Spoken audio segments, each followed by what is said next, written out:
Kannur അഴീക്കലിനടുത്ത് പുറംകടലിൽ കത്തിയ Singapore കപ്പലിന്റെ safety ബോട്ടിന് പുറമെ ടാങ്കറും ആലപ്പുഴ തീരത്തടിഞ്ഞു. അമ്പലപ്പുഴ വളഞ്ഞ വഴി കടപ്പുറത്താണ് ടാങ്കർ അടിഞ്ഞത്. ഗ്യാസ് ടാങ്കർ ആണെന്ന് സംശയമുണ്ടായിരുന്നുവെങ്കിലും ടാങ്കർ ശൂന്യമാണെന്ന് ആണിപ്പോഴത്തെ ഒടുവിലത്തെ നിഗമനം. ആശങ്കപ്പെടേണ്ട സാഹചര്യമില്ലെന്നും ജില്ലാ കളക്ടർ അറിയിച്ചു.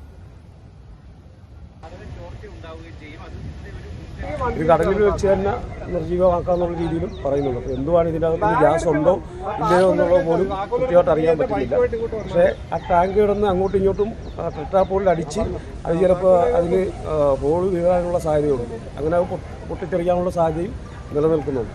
RRT ടീം എത്തി പരിശോധിക്കുന്നിടം വരെ ആശങ്ക തന്നെ നിലനിൽക്കുമെന്നുള്ളതാണ് നമുക്ക് മനസ്സിലാകുന്നത്. അത് മാറ്റുന്നതിന് വേണ്ടിയുള്ള ഇടപെടൽ അടിയന്തരമായി തന്നെ ഉണ്ടാകുമെന്നുള്ള പ്രതീക്ഷയിലാണ് ഞങ്ങൾ തീരദേശവാസികളാകെ. എല്ലാവരും സഹകരിച്ചുകൊണ്ട് തന്നെയാണ് നിൽക്കുന്നത്. തീരദേശവാസികളാണെങ്കിലും ആളുകൾ അധികാരികൾ പറയുന്നതനുസരിച്ച് മാറി പോകുന്ന ഒരു സ്ഥിതിയുണ്ട്. കടലിൽ കൂടെ വന്ന് ഇതിനെ ടക്ക് ചെയ്ത് മാറ്റാൻ കഴിയില്ല. കിഴക്കുന്ന് വാഹനം കൊണ്ടുവരാൻ കഴിയില്ല. അപ്പോൾ ഞങ്ങൾ വഴിയെല്ലാം ഒരുക്കാൻ വേണ്ടി പോവാണ്. അഥവാ ഇതിനകത്തുണ്ട് എന്ന് കൊച്ചിയിൽ നിന്ന് ഇപ്പോൾ RRT ടീം വരുമെന്നാണ് പറഞ്ഞത്. ബഹുമാനപ്പെട്ട കളക്ടറേറ്റിൽ നിന്ന് അങ്ങനെയാണ് നിർദ്ദേശം കിട്ടിയിട്ടുള്ളത്. കളക്ടറും അങ്ങനെയാണ് പറഞ്ഞിട്ടുള്ളത്.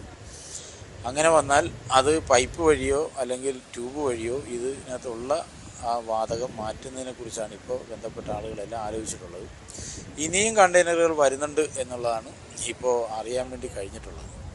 എന്നാലും ആളുകൾക്ക് വലിയ ആശങ്കയുണ്ട്. ഇപ്പോൾ പോലീസ് ചെയ്യുന്ന നടപടി, റവന്യൂ ചെയ്യുന്ന നടപടി, ഇവിടെ ഇപ്പോൾ ഉള്ള തീരത്ത് നിൽക്കുന്ന ഒരു ലെയർ വീട്ടുകാർ ഇപ്പോൾ ഒഴിപ്പിച്ചുകൊണ്ടിരിക്കുകയാണ്. കിടപ്പ് രോഗികളുണ്ട്, മറ്റുള്ളവരുണ്ട്. ഒരു ലെയർ ഇപ്പോൾ ഒഴിപ്പിച്ചുകൊണ്ടിരിക്കുകയാണ്. ബന്ധു വീടുകളിലേക്ക് തൽക്കാലം മാറി നിൽക്കാനാണ് പറഞ്ഞിട്ടുള്ളത്. തീരെ നിവൃത്തിയില്ലാത്ത ആളുകൾ ഇപ്പോൾ വാടക വീടുകൾ നോക്കുന്നുണ്ട്. പ്രദേശത്ത് വിദഗ്ധ സംഘം എത്തി പരിശോധന നടത്തുകയാണ്. ശരണ്യ സ്നേഹജനുണ്ട്. ശരണ്യ, തൽക്കാലം ആശങ്കപ്പെടേണ്ട സാഹചര്യമൊന്നുമില്ല എങ്കിലും മുൻകരുതലുകൾ ഇപ്പോഴും തുടരുകയാണല്ലോ അല്ലേ? രഞ്ജിത്ത്, കഴിഞ്ഞ ദിവസം കണ്ടെയ്നർ അടിഞ്ഞ സമയത്തും അതുപോലെ തന്നെ കൃത്യമായൊരു നിർദ്ദേശം ആലപ്പുഴ തീരങ്ങളിൽ നൽകിയിരുന്നു. 2 ദിവസം മുമ്പ് തന്നെ ഇത്തരത്തിൽ, അതായത് വാൻഹായ് 503 എന്ന കപ്പലിൽ നിന്നുള്ള ഇത്തരത്തിലുള്ള ഷിപ്മെന്റുകൾ എത്തുമെന്നുള്ള വിവരം നമുക്ക് ദുരന്ത നിവാരണ അതോറിറ്റിയുടെ ഭാഗത്തു നിന്ന് ലഭ്യമായിട്ടുണ്ടായിരുന്നു. മാത്രമല്ല, ഇത് എത്തിയാൽ 200 മീറ്റർ ചുറ്റളവിലുള്ള ആളുകൾ അതിനകത്ത് നിയന്ത്രിതമായ അകലം പാലിക്കണം എന്നുള്ള നിർദ്ദേശവും ഉണ്ടായിരുന്നു. ഇന്ന് രാവിലെ 6:00 കൂടിയാണ് നമ്മളിപ്പോൾ കണ്ട ക്യാപ്സുൾ രൂപത്തിലുള്ള ഈ ടാങ്കറുകളുടെ ഭാഗങ്ങൾ ഇവിടെ ആലപ്പുഴ തീരത്തെത്തിച്ചത്. ആലപ്പുഴ വളഞ്ഞവഴി തീരത്ത് രാവിലെ 6:00 കൂടിയാണ് മത്സ്യത്തൊഴിലാളികളെ ആളുകളുടെ ശ്രദ്ധയിൽ ഇത് പെടുകയും പോലീസിൽ വിവരം കൈമാറുകയും ചെയ്തത്. തുടർന്ന് അമ്പലപ്പുഴ പോലീസ് സ്ഥലത്തെത്തി ആളുകൾ ഇതിനോട് അകലം പാലിക്കണമെന്ന നിർദ്ദേശം നൽകി. വാതകം നിറച്ച ടാങ്കർ ആണ് എന്നുള്ളതാണ് സ്ഥിരീകരിച്ചിരുന്നത്. പക്ഷേ ഇപ്പോൾ നമുക്ക് ജില്ലാ കളക്ടർ അലക്സ് വർഗീസിൽ നിന്ന് ലഭ്യമാകുന്ന വിവരപ്രകാരം അതൊഴിഞ്ഞ ഒരു ടാങ്കർ ആണ് എന്നുള്ള വിവരമാണ് നമുക്ക് ലഭ്യമായിട്ടുള്ളത്. അത്തരത്തിൽ വാതകം അതിനകത്തില്ല. കാരണം അതിനകത്ത് തന്നെയുള്ള റീഡിംഗിൽ കാണിച്ചിരുന്നത് 0 എന്നുള്ളതായിരുന്നു. പക്ഷെ അത് മറ്റെന്തെങ്കിലും രീതിയിൽ ആ റീഡിംഗ് കംപ്ലൈന്റ് ആയതാണോ എന്നുള്ള സംശയങ്ങളൊക്കെ നിലനിൽക്കുന്നുണ്ടായിരുന്നു.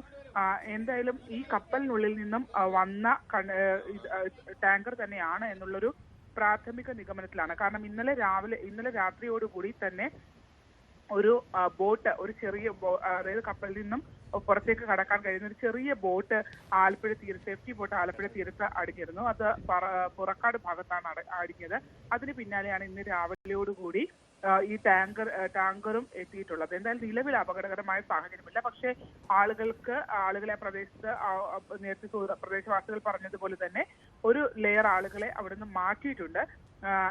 ഇപ്പോൾ എറണാകുളത്ത് നിന്നുള്ള, കൊച്ചിയിൽ നിന്നുള്ള വിദഗ്ധ സംഘം എത്തി മറ്റ് പരിശോധനകൾക്ക് ശേഷം ഇത് നീക്കം ചെയ്യാനാകും എന്നുള്ളതാണ് അറിയാൻ കഴിഞ്ഞിട്ടുള്ളത്. എന്തായാലും നിലവിലത്തെ സാഹചര്യത്തിൽ അപകടകരമായ സാഹചര്യമില്ല.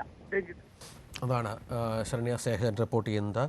എറണാകുളം ചെല്ലാനത്ത് വീപ്പ അടിഞ്ഞു എന്ന ഒരു വിവരം കൂടിയുണ്ട്. കത്തിയ കപ്പലിലേതാണെന്നാണ് സംശയിക്കുന്നത്. ഡാനി പോൾ ഉണ്ട്. ഡാനി, എന്താണ് വിവരങ്ങൾ?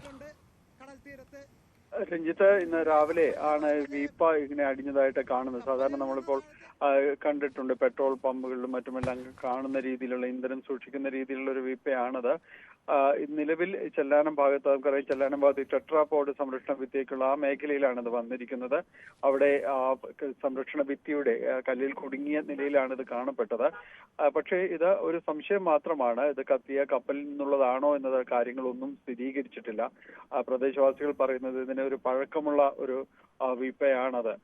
പക്ഷേ സംശയകരമായി എന്തെങ്കിലും കണ്ടാൽ അത് ഉടനടി അറിയിക്കണം, പോലീസിനും കോസ്റ്റ് ഗാർഡിനും അറിയിക്കണം എന്നൊരു നിർദ്ദേശമുള്ളത് കൊണ്ട് മാത്രമാണ് ഇത് അടിഞ്ഞത്. ഇങ്ങനെ പലപ്പോഴും ഇത്തരം സാധനങ്ങളെല്ലാം തന്നെ തീരമേഖലയിലേക്ക് വരുന്നത്, ഇങ്ങനെ അടിയുന്നതെല്ലാം തന്നെ സാധാരണമാണ്. പക്ഷെ ഇപ്പോഴത്തെ ഒരു അസാധാരണ സാഹചര്യം നിലനിൽക്കുന്നുണ്ട്. കാരണം ഇത്തരം കാര്യങ്ങൾ അറിയിക്കേണ്ടതെല്ലാം ഉണ്ട്. അതുകൊണ്ടാണ് ഇത് അറിയിച്ചിരിക്കുന്നത്. പക്ഷെ ഇതിനൊരു ഔദ്യോഗികമായൊരു സ്ഥിരീകരണം നടത്തണം. ഇതിനകത്ത് ഏതെങ്കിലും രീതിയിലുള്ള കാര്യങ്ങളുണ്ടോ, ഇന്ധനം സൂക്ഷിക്കുന്ന തരമാണെങ്കിൽ അതിലെന്തെങ്കിലും ഉണ്ടോ എന്നതടക്കമുള്ള കാര്യങ്ങൾ പരിശോധനകൾ വേണ്ടതാണ്. നിലവിൽ അത് ഒന്നും അങ്ങനെ പുറമേ നിന്ന് നോക്കുമ്പോൾ അത് തിരിച്ചറിയാൻ പറ്റുന്നൊരവസ്ഥയിലല്ല.